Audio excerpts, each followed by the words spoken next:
Bienvenue. Pour comprendre le développement de la pandémie et maîtriser les connaissances sur sa prévention, bienvenue dans le quotidien Star Times, rapport sur le coronavirus. Aujourd'hui, on est le 31 mars. Je suis votre présentateur Brice Ichugumidje. Au 30 mars à minuit, le nombre cumulé des cas confirmés dans le monde dépassait les 780 000 personnes. Les États-Unis, le pays avec le plus de personnes diagnostiquées, ont signalé plus de 160 000 personnes. Voici le rapport détaillé. Selon le site de données en temps réel Worldometer, au 31 mars 2020, il y a 784 381 cas confirmés de Covid-19 dans le monde entier et 37 780 décès. Au total, 203 pays et régions ont signalé des cas de Covid-19. Les États-Unis, l'Italie, l'Espagne et la Chine sont les pays où le nombre de décès est le plus élevé. Au début de la pandémie, les pays du monde n'y ont pas prêté suffisamment d'attention. C'était quelques semaines plus tard que certains pays avaient réalisé le danger mortel que représente le Covid-19. Le 31 mars, les États-Unis ont signalé 19 988 nouveaux cas de Covid-19, avec un nombre cumulatif de 163 479.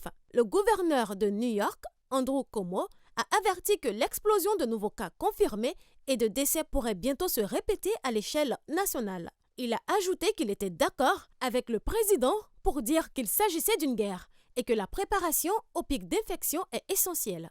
L'Italie a signalé 4 050 nouveaux cas confirmés, ce qui porte le nombre cumulatif à 101 739. Récemment, de nombreux jeunes médecins en Italie ont répondu à l'appel du gouvernement local et sont venus en première ligne de la lutte contre la pandémie pour atténuer la pression de la pénurie de personnel médical des hôpitaux. Qu'il s'agisse de dermatologie, de gynécologie ou d'autres services, chaque médecin est appelé à traiter le Covid-19. L'Allemagne a signalé 4 450 nouveaux cas de Covid-19 et le nombre cumulatif s'est élevé à 66 885. Dès les premiers jours de la pandémie, les autorités allemandes ont exigé une quarantaine complète et mis en œuvre de diverses méthodes de détection qui ont effectivement réduit le fardeau du système de santé sous l'impact de la propagation du Covid-19.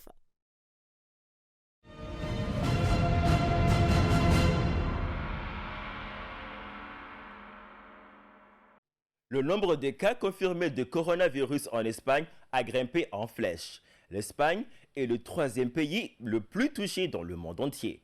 Depuis le 30 mars, l'Espagne a intensifié ses mesures antipandémiques, arrêtant toutes les activités commerciales non essentielles dans le pays. Selon le site de données en temps réel Worldometer, le 31 mars, l'Espagne a signalé 7 846 nouveaux cas de Covid-19 en une journée, avec un total de 87 956. Le nombre de cas confirmés de Covid-19 en Espagne a atteint le troisième au monde, après les États-Unis et l'Italie. À midi le 30 mars, une minute de silence a été observée pour les victimes sur la place centrale de Madrid. Afin de freiner la pandémie, à partir du 30 mars, l'Espagne a intensifié les mesures antipandémiques. Le Premier ministre espagnol, Pedro Sánchez, a annoncé au cours du week-end que du 30 mars au 9 avril, tous les travailleurs des industries non essentielles devraient rester chez eux et ne pas aller travailler. Que seules les personnes travaillant dans des secteurs assurant des fonctions de base de l'État, telles que la santé, la sécurité, l'énergie, les télécommunications, la nourriture et les fournitures médicales pourraient sortir. Cette mesure est une nouvelle restriction imposée par le gouvernement espagnol après l'annonce de l'état d'urgence du 14 mars. Avec la propagation de la pandémie de coronavirus, le nombre de cas confirmés dans divers pays augmente. L'Organisation mondiale de la santé appelle les pays riches à fournir l'assistance matérielle nécessaire aux pays pauvres. Le directeur général de l'Organisation mondiale de la santé, Tedros Adhanom Ghebreyesus, a appelé les grandes économies à avoir l'obligation d'aider les pays en développement et les pays pauvres à éviter ou à atténuer les effets néfastes du Covid-19.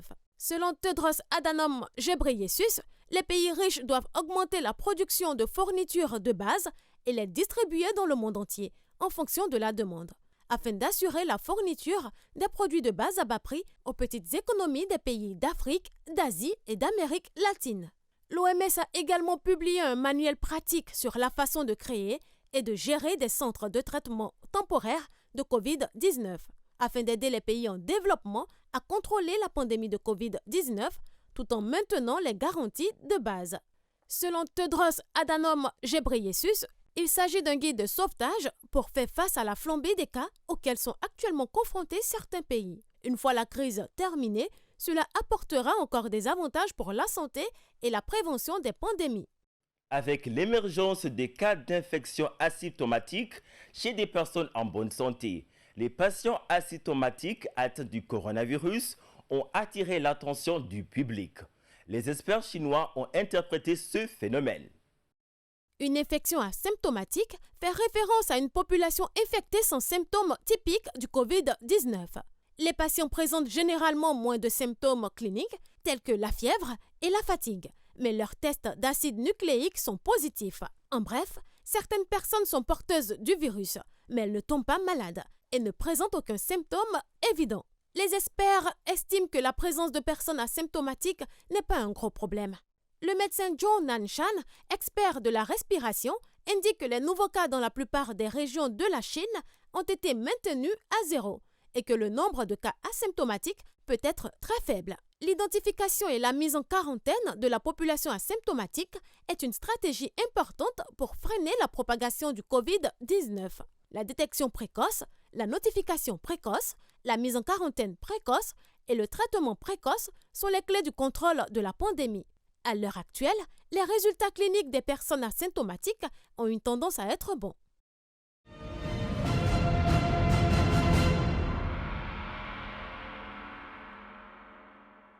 Le 30 mars, le Comité international olympique et le Comité d'organisation olympique de Tokyo et le gouvernement japonais ont annoncé conjointement qu'en raison de la pandémie de coronavirus, les Jeux olympiques de Tokyo 2020 se tiendront du 23 juillet au 8 août 2021. Le nom des Jeux olympiques restera toujours Jeux olympiques de Tokyo 2020. Maintenant, nous allons nous concentrer vers l'Afrique chez nous.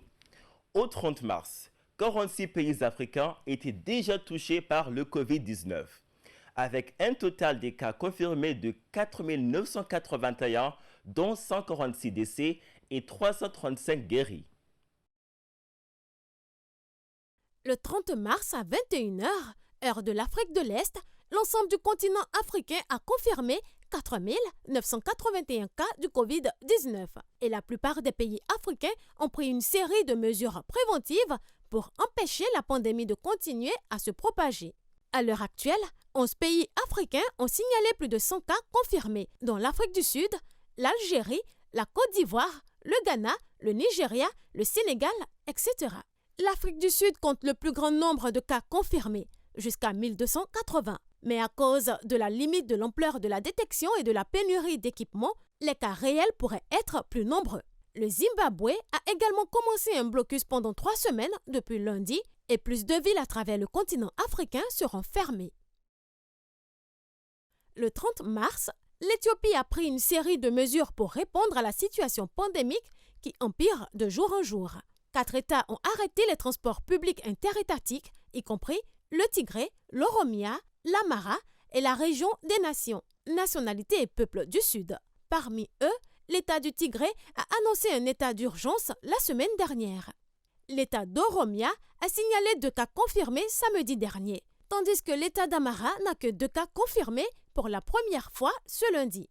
Il y a actuellement 23 cas confirmés dans le pays. Les autorités affirment que les personnes mises en quarantaine continuent d'être testées alors que des efforts de recherche de ceux qui ont été en contact étroit avec elles sont en cours. Le gouvernement éthiopien a annoncé la fermeture de toutes les frontières terrestres.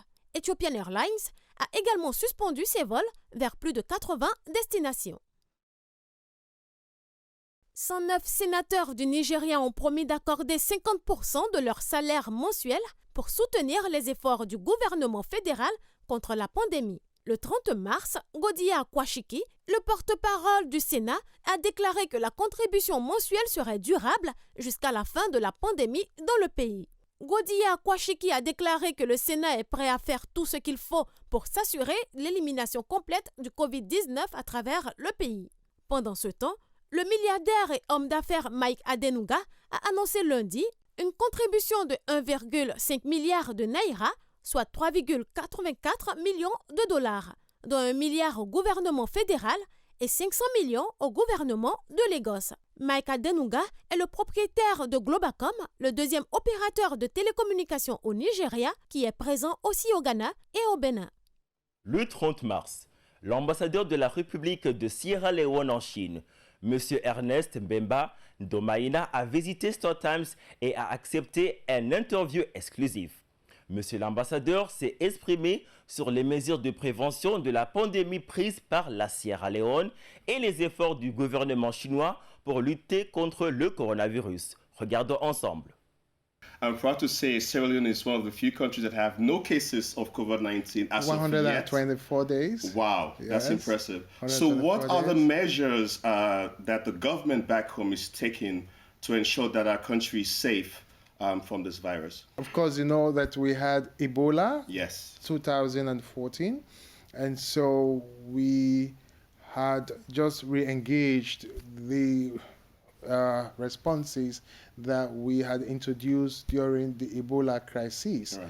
And so those responses so far have been helping our country. They just introduced or developed something we call factors. On the 23rd of January, hand washing was reintroduced. I see it everywhere, in schools, everywhere. Absolutely. Yeah. And then the same 23rd, triple temperature check, right? Using infrared and thermal scanner.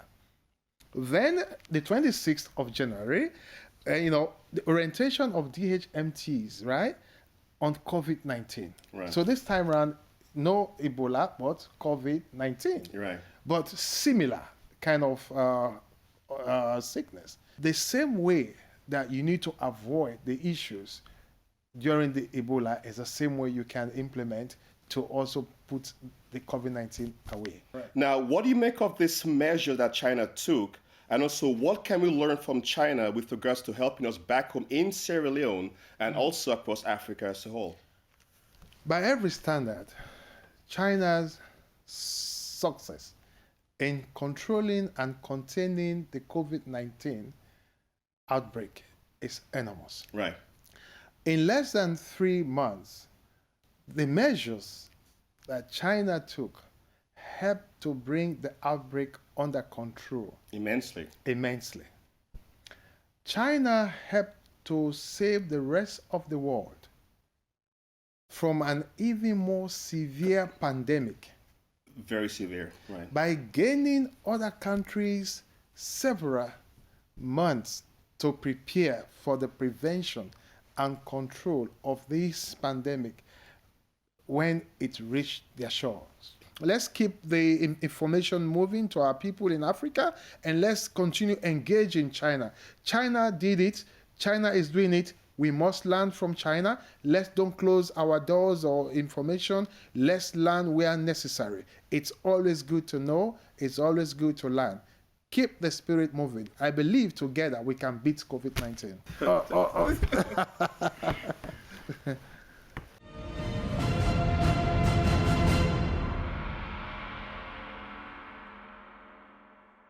Bienvenue dans la session de l'autoprotection pendant la pandémie.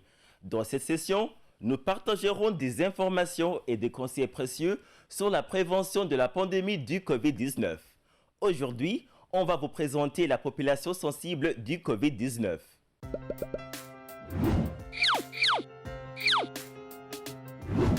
Quels sont les groupes de personnes sensibles au nouveau coronavirus? Les personnes âgées. Les personnes âgées sont dans un état de fonction réduite. Leur capacité organique et leur immunité sont plus faibles que les jeunes, donc le risque de maladie est naturellement plus élevé. Les personnes dans des endroits densément peuplés. Le nouveau coronavirus est principalement transmis par les gouttelettes, de sorte que le risque d'infection est naturellement plus élevé dans les endroits comptant un grand nombre de personnes. Les personnes atteintes de maladies sous-jacentes, les patients souffrant de maladies respiratoires, d'hypertension, de diabète, de cirrhose de foie et d'autres problèmes appartiennent également au groupe de personnes sensibles au nouveau coronavirus. Pour comprendre le développement de la pandémie et maîtriser les connaissances sur sa prévention. N'oubliez pas de suivre le quotidien Star Times demain. C'est tout pour le programme d'aujourd'hui. Je suis Brice Itchugumidji. Nous nous retrouvons demain à la même heure. Merci.